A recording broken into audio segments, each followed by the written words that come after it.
Time now for your Subway Fresh Take with Shaka Hislop, Steve Nickel, Tommy Smith. I am Max Bredos. The group stages are done, dusted.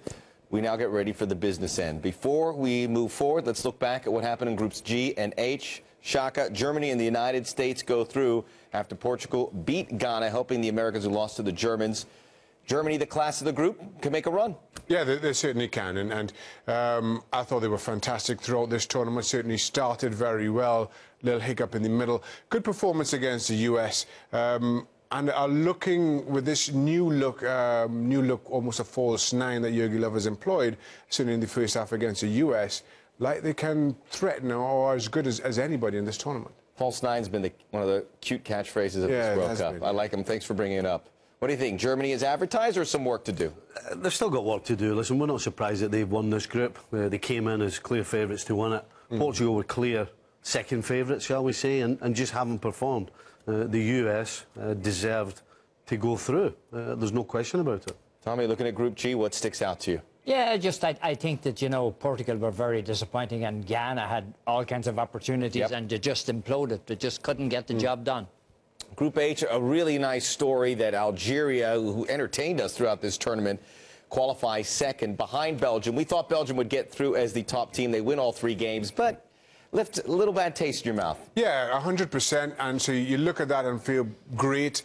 But when you look at their performances in their entirety, nothing really to concern you going forward. They've got wonderful players. The names, this Belgian team on paper is as good as you will see, and maybe in World Cups to come, they will be as good as anything we've seen. But so far, 2014, not really delivered on some of that promise. The good story you're talking about, though, Max, Algeria get out of this group after a late push in this group, finished strongly these last 2 games, and deservedly go through. Scored 6 goals in the tournament. Group H? Yeah, I mean, again, Belgium were the favourites to go through. No surprise, but I think if you said to Belgium you're going to have 3 wins and you're not going to play particularly well, they'd be thinking that's great because we can only get better. And they can only get better because as a unit they haven't been great.